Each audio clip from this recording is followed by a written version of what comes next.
Start. बिस्मिल्लाहिर्रहमानिर्रहीम सल्लल्लाहु ताला अला मुहम्मद व अला आलिहि व सहबिहि व बारिक वसल्लम।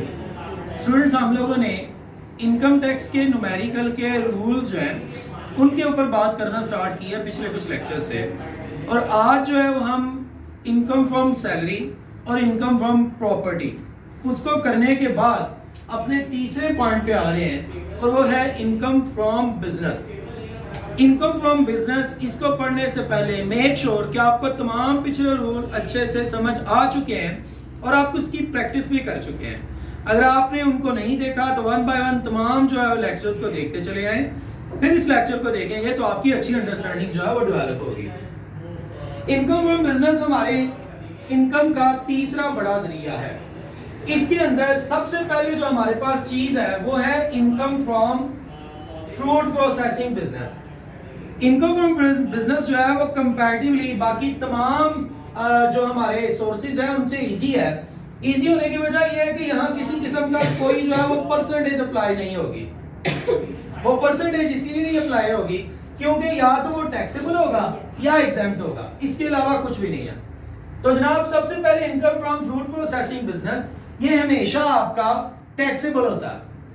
ये एग्जेम्प्ट होने का एक सीन है अगर दो शर्त पूरी हो। पहली शर्त ये कि आपने जो बिजनेस फ्रूट प्रोसेसिंग का शुरू किया वो शुरू किया गिलगित या बल्तिस्तान में, फाटा में, आपने बलोचिस्तान के प्रोविंस में, यहाँ पर कहीं पे आपने बिजनेस शुरू किया तो उस सूरत में आपको एग्जेम्पशन होगी। ये पहली शर्त है। और दूसरी शर्त में साथ में पूरी होना जरूरी है। वो दूसरी शर्त ये है कि आपने जब बिजनेस शुरू किया ना फाटा गिलगित बल्तिस्तान में फ्रूट प्रोसेसिंग का, तो आपने शुरू किया जनाब 1 जुलाई 2014 से लेके 30 जून 2017 के दरमियान आपने इस डेट के दरमियान बिजनेस शुरू किया। और बिजनेस शुरू करते हुए आपने जगह का भी ख्याल रखा, या आपने बलोचिस्तान में शुरू किया, या आपने फाटा में शुरू किया, या आपने गिलगित और बल्तिस्तान में शुरू किया। इनमें से किसी जगह पे आपने बिजनेस शुरू किया तो उस सूरत में क्या होगा, आपका जो है वो बिजनेस वो एग्जेम्प्ट होगा अगर वो फ्रूट प्रोसेसिंग का। कौन कौन सी दो शर्त? बिजनेस शुरू करने की जो डेट है वो यहां से यहां के दरमियान है। दूसरा, आपने इस जगह पे शुरू किया है, तो फिर आपको 5 साल के लिए गवर्नमेंट जो है वो आपसे टैक्स नहीं लेगी। जब 5 साल पूरे हो जाएंगे तो उसके बाद जनाबे अली आपको टैक्स देना पड़ेगा। और अगर आपने बिजनेस शुरू किया पंजाब में, सिंध में, सरहद में, केपीके जिसे कह रहे हैं, और आपने बेशक इसके दौरान शुरू किया या नहीं किया, आपका वो क्या होगा, वो टैक्सेबल होगा। ये एग्जेम्पशन की सूरत सिर्फ वो दो बातें मैंने आपको बताई हैं, वो आप ज़हन में रखिएगा। इसके बाद है profit on trading of agriculture products. Agriculture products में आपके जनाब आटा शामिल है, आपके गंदम है, आपके चावल है, ठीक है, आपका कोई भी किसी किस्म का जो एग्रीकल्चर से जुड़ा हुआ प्रोडक्ट हो सकती है। कपड़े एग्रीकल्चर से जुड़ी हुई एक प्रोडक्ट है, चीनी एग्रीकल्चर से जुड़ी हुई एक प्रोडक्ट है। तो एग्रीकल्चर से जुड़ी हुई कोई भी प्रोडक्ट आपने उससे प्रॉफिट कमाया है तो वो भी क्या होगा, टैक्सेबल होगा। उसके बाद है आपके पास इनकम फ्रॉम पोल्ट्री फार्मिंग और फिश फार्मिंग। आपका जनाब कोई मुर्गी फार्म है या आपका कोई फिश फार्म है, तो उस सूरत में आप वहां से जो पैसा कमाएंगे वो भी टैक्सेबल होगा। Income from stone quarry. Stone quarry कहते हैं पत्थरों के साथ जो लेन देन है, वो क्या है, मार्बल फैक्ट्रीज, वो पत्थरों का काम कर रहे हैं। इसके अलावा आपने बड़े खूबसूरत शो पीस देखे होंगे जो पत्थरों के बने हुए होते हैं, तो वो भी आपका क्या होगा, वो भी फुली टैक्सेबल होगा। उसके बाद है profit on sale of timber. Timber कहते हैं लकड़ी को, यार्न कहते हैं धागे को। आपका बिजनेस लकड़ी का है, आपका बिजनेस धागे का है, उसके साथ आपका जो प्रॉफिट जुड़ा हुआ है वो भी आपका क्या होगा जनाब, फुली टैक्सेबल होगा। उसके बाद income from event management business. जितने भी शादी हॉल है, जितने भी आपके वो हैं जनाब कैटरिंग के बिजनेस से वाबस्ता, उन लोगों का जो बिजनेस है वो इवेंट मैनेजमेंट का बिजनेस है और वो आपका टैक्सेबल है।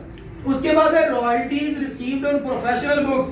जनाब, आप किसी भी राइटर की बुक लेके पढ़ते हैं, वो प्रोफेशनल है, तो वो आपको राइटर को ना पब्लिशर की तरफ से कुछ पैसे मिल रहे होते हैं, उसे हम कहते हैं रॉयल्टी। बुक लिखने के बदले जो हमें पैसे मिलते हैं वो रॉयल्टी है। रॉयल्टी जो भी मिलेगी वो क्या होगी? Fully taxable. Income from foreign business, आपका कोई बिजनेस है और वो सेटअप उसका मुल्क से बाहर है, उस सूरत में वहां से हासिल होने वाला पैसा वो भी आपका क्या है? Taxable. Income from educational institute for profit purpose, आपने देखा होगा आपके पाकिस्तान में जितने भी प्राइवेट अदारे हैं और वो एजुकेशन से वाबस्ता है, वो स्कूल है, वो कॉलेज है, वो यूनिवर्सिटी है, उसका मकसद क्या है? Profit earning. तो प्रॉफिट अर्निंग के लिए कोई भी तालीमी अदारा बनाया जाएगा तो वो क्या होगा? टैक्सेबल होगा, वहां से आमदनी हासिल होने वाली टैक्सेबल होगी। और अगर आपने एजुकेशनल इंस्टीट्यूट तो बनाया है लेकिन नॉट फॉर प्रॉफिट, आपने वो प्रॉफिट के लिए नहीं बनाया बल्कि लोगों की वेलफेयर के लिए बनाया है, तो वो आपका जो है वो एग्जेम्प्ट होगा। और इनकम फ्रॉम नेटवर्क डिजाइनिंग, आप किसी भी किस्म के नेटवर्क डिजाइनिंग के बिजनेस से वाबस्ता है, आईटी की फील्ड है ये, तो जनाब कंप्यूटर वगैरह के मामला है, नेटवर्क डिजाइन है, तो वहां से हासिल होने वाली जो आमदनी है वो भी आपकी टैक्सेबल होती है। और ये सारे आप जब प्लस कर लेंगे तो वो इनकम फ्रॉम बिजनेस होगा, उसके ऊपर टैक्स लगेगा। किस रेट से लगेगा अभी हम इसको नहीं पढ़े, क्योंकि अभी हमारी आहिस्ता आहिस्ता हम जो है वो अपनी टोटल इनकम की तरफ जा रहे हैं कि जिसके ऊपर टैक्स लग जाए। तो ये बेटा आज का हमारा काम था। इसको अच्छे से अंडरस्टैंड करने के लिए जरूरी है कि आप जो है वो इन तमाम रूल्स को ज़हन में रखें और फिर इनको लेके तो क्वेश्चंस की प्रैक्टिस भी करें। आप इंशाल्लाह चलते रहेंगे हमारे साथ, वन बाय वन हम जो है वो वीडियोस ऐड कर रहे हैं, उसमें प्रैक्टिस की वीडियोस भी हैं, रूल की वीडियोस भी हैं, तो आपके लिए जो है अंडरस्टैंड करना और उसकी प्रैक्टिस करना जो है वो इजी हो जाएगा। तब तक आप साहब तारी ऑफिशियल के साथ जुड़े रहें। Thank you so much.